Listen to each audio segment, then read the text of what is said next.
Hi everyone, আসসালামু আলাইকুম। সবাই কেমন আছেন? আমি আলহামদুলিল্লাহ ভালো আছি। ছোট্ট একটা ভিডিও নিয়ে এলাম আপনাদের মাঝে।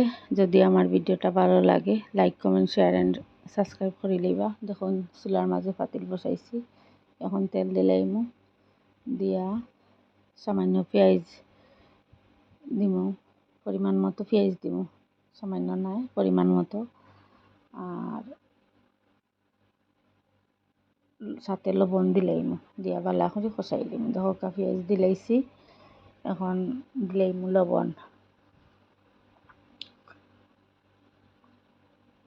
আমার ভিডিও আপনাদের মাঝে কেমন লাগে কইবা।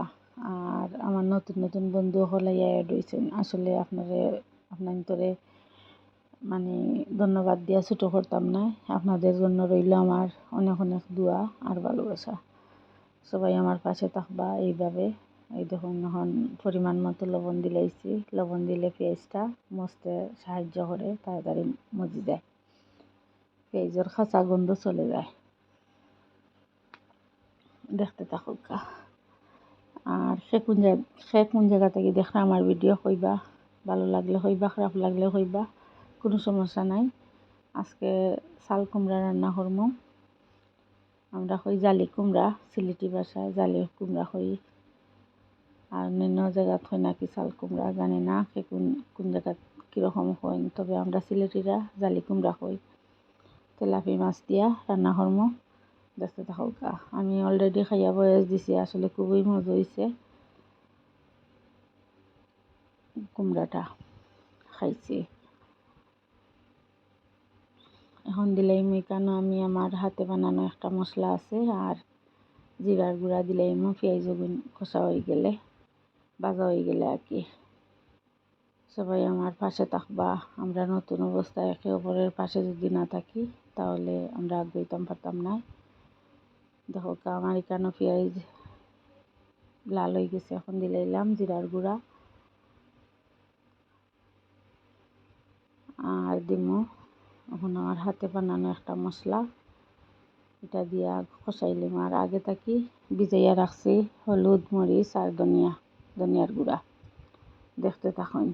দেখি যদি ভালো লাগে তাহলে একটা like comment share and subscribe করে লইবা। দেখো আমার গুলা মশলা দিলাইছি। গুলা মশলা দিলে মানে গুলিয়া মশলা দিলে একটা হয়, কারণ তেল তো গরম থাকে, আর গুঁড়া দিলে যেমন বুঝি আমি ফুরি যায়, মানে তরকারির কালারটা সুন্দর হয় না। আমি এখানে কোনো ফিল্টার ইউজ করি না, সাধারণ ক্যামেরা দিয়ে ভিডিও করি, আমার মোবাইলের ক্যামেরা দিয়া। দেখো এখন দিলাইম আমি এখনো কুমড়া, জালি কুমড়া, একবারে খেসমা আছিল কুমড়াটা, দিলাইছি। দিয়া ডেক্কা দিলাইমু, সাথে আছে 5টা কাঁচামরিচ দিছি।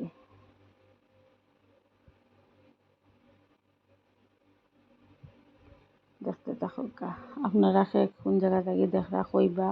আর আমার দেশে বিদেশে ভাই বোন সকল কেমন আছেন? ইনশাআল্লাহ ভালো আছেন। আমি আছি মোটামুটি আলহামদুলিল্লাহ। শরীরটা বেশ ভালো নাই। সবাই দোয়া করবা, আমার পাশে থাকবা, আর আমার সাপোর্ট করিয়া যাইবা। আর আজকে যারা নতুন দেখরা আমার ভিডিও সাবস্ক্রাইব করে লইবা প্লিজ। আপনাদের কাছে আমার এটাই অনুরোধ, আর কিছু চাওয়ার নাই। দেখতে থাকুক। দেখুন এখন আমার মাছ দিলাইমু, এটা একবারে জিত্তা আছিল তেলাপি মাছ দিলাইছি। আবার জিয়া দিছি না, মানে তাজা থাকায়, বেশি তাজা থাকায় আর সরাসরি মাছ, কাঁচা মাছ দিয়ে দিছি। আমার পাতিলাটায় বেশি নড়াচড়া করে পিছলা হয়ে গেছে নিচ, লাগতে অসুবিধা ওর। আর আমার সাউন্ড ঠিক আছে নি কইবা, আমার গলাতে একটু সমস্যা, জোরে মারতাম পারলাম না। এখন দিলাইলাম ঝোল, একটু ঝোল দিছি, দিয়া মাছ সিদ্ধ হইব, এরপরে ঝোল দিব। দেখো কত ঝোল দেওয়ার পরে আবার পানি, এখন দিলাইলাম ঝোল পরিমাণ মতো। সবাই আমার পাশে থাকবা, আমার আপুরা বাইরা। আসলে আপনারা কমেন্টে, আপনার ভালোবাসায় আমি এখন ভিডিও বানাইতে ভালো লাগে। জানি না আমার ভাই বোন হলাইয়া দেখি যাইন গিয়ে একটা লাইক দেন না, লাইক থাকি ভিউ হয় বেশি, কিতার লাগি জানি না। এখন দিলেই আমার ছাদ বাগান থেকে তুলিয়া আনছি বন্ডুলার পাতা, বিলাতি ধনিয়া পাতা কিছু দিলেই বেশি ধনিয়া পাতা শেষ হয়ে গেছে। দেখতে থাকুন। আর আজকের ভিডিওটা আমার কাছে কেমন লাগছে জানি না। আমার একজন সুন্দর ছোট বন্ধু একজন আইসে নাইয়া হাত নাড়াইয়া আমার মোবাইল নিতে গিয়া একটু হাত দেখা গেছে, এমন দিলাম বিলাতি ধনিয়া পাতা। এই পাতায় আরও তরকারির টেস্ট আরও বাড়াইছে। সবাই আমার ভিডিওটা দেখবা, শেয়ার করবা, লাইক করবা, কমেন্ট করবা, সাবস্ক্রাইব করে লইবা। এটাই আপনাদের কাছে আমার চাওয়া, আর কিচ্ছু না। আমার পাশে থাকবা সবাই। আর সবাই পরিশেষে আমি আবারও জানাই অনেক অনেক দোয়া আর ভালোবাসা আমার পাশে থাকার জন্য। সবাই ভালো থাকবা, সুস্থ থাকবা। আসসালামু আলাইকুম, আল্লাহ হাফেজ।